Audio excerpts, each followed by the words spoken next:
That night Katie died. Had I known Katie was going to take all those pills, had I not been so drunk, I never would have gone to bed. I would have called 911.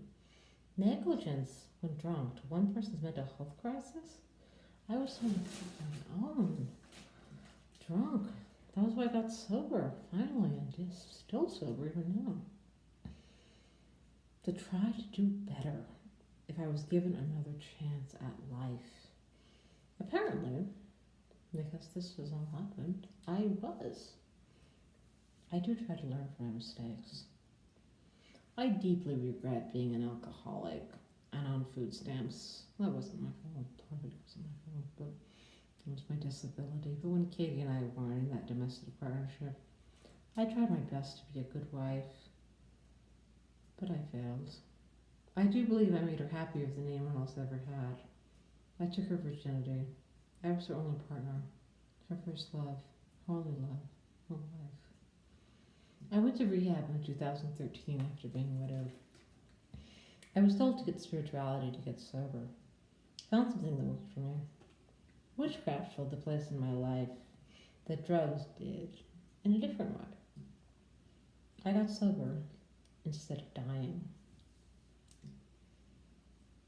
Thrived because I was sober and my family was finally giving me enough money to live with disability. Not because I didn't thrive because I was without Katie, not at all. I wept and mourned often. Now that she's dead, not having fulfilled her destiny on her own, it is my duty to make her memory last as her widow. Bring her the fame and death that she wasn't able to get in life. That may have been her suicide plan. Well, you know all the work. Knowing how much Katie loved Courtney Love. Katie left me alone to be Courtney Love. She took me to see Courtney Love once and held me during the Northern Star song. I was left alive to keep the memory alive. Katie took all my pills, committed suicide. I found her corpse the next morning. Called the police and her mother. I was absolutely horrified, surprised, in shock.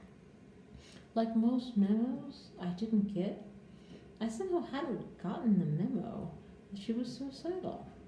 Like everyone else who had known her since high school and actually read her life journal did. Avery Hyman, Katie's high school best friend, showed me the live journal entry where Katie said suicide was how she always planned to go out. I feel that's why Avery still sends me Christmas cards, keeps in touch to this day. She knows that Katie did what Katie wanted. I'm still doing what Katie wanted. It's hard to accept Katie could have masterminded this plan all along. I don't think so. I don't want to believe it. I mean, who can? I do know, however, that Katie's plan for her whole life was to kill herself. But it is not my plan. My life turned out that way. I'm not even sure I have a plan. I'm just kind of blundering through. I'm not good at planning, or smart, or inventive, really. Despite all these amusing writerly fantasies and airs I put on, in my girlfriend's bathroom. But, back then in 2013 when I was getting sober, in 2012 when Katie died, I never thought I'd get the happy ending that I do seem to be getting at the moment. Now, 2019, with my new girl. Katie, from 2008 to 2012, was a formative relationship in my life. Shaped my life. I will never get over her death. I thought when I wrote this that I would never love again. Katie would be my first, last, final, and only marriage. But I'm wrong. I'm getting married to another woman. Very well. Who's probably the same. But Katie and I were only a domestic partnership, and marriage rights had been granted us when she proposed, and then were stripped away by the time of our lavish ceremony. Bobby, who I dated from 2013 to 16 was my final second try at a boyfriend after widowhood. We failed too. I thought when I wrote this that I was really done. I try to only make mistakes once, learn from them. I grieved Katie so hard that for 3 years I was broken for any and all love. I wasn't freed of her. I was robbed for forever. I was too broken to ever love again, I felt.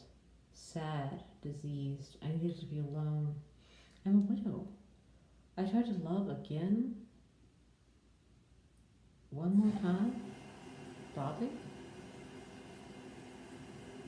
I didn't feel like I could anymore. For 3 years, I locked myself up. I was done with love until I met. After Katie's death, I didn't feel like I could fall hard for another woman and have my heart broken that deeply again. My last attempt with Bobby to date again, I realized I just could not date men or women.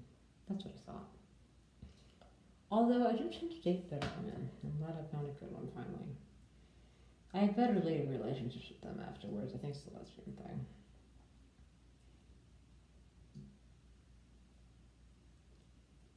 I still don't think, after being widowed by a woman I'm not stuck on, there is any way for anyone else to ever share my life again.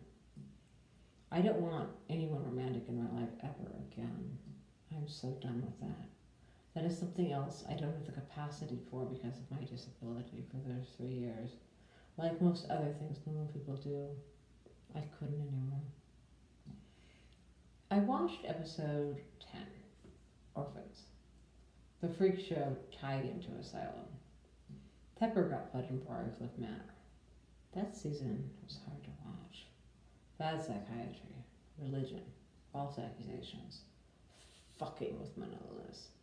All way more of my view of nightmare than witches, ghosts, hotels, vampires, haunted houses. Or these crackpot delusions of fame. We're all scared of different things. I'm not scared of my own shit. I'm scared of car accidents. Or getting arrested. Or Viagra Romeo from across the street accosting me again if I go outside. Especially after being up all night. In episode 11 of Freak Show, Evan Peters, as Jimmy Darling, sells his loves to claw hands to the con artist, Hollywood agent, freak body collector Stanley, to pay for his lawyer, which never realizes when he's been framed. Such a rod, it's so heartbreaking. Poor Jimmy. The fortune teller Maggie Esmeralda, played by Emma Roberts, of course, tries to enlist the three-titted Desiree Dupree, played by our legendary Angela Bassett, into connecting the dots, placing blame where it is due, and fixing everything. She has this great plan. At this point, watching her explain her plan to Angela, I'm not sure if it's a con. I love how Angela Bassett is always such a badass in this show. I'm sad she finally left it for Cult and Apocalypse. It's beautiful to watch the power of forgiveness and love at the end of all of these seasons. It's always so beautiful to watch everything get tied up in a bow and have that closure of a happy ending after all of the horror, all of the death. I don't think I could watch this show if they didn't have happy endings finally.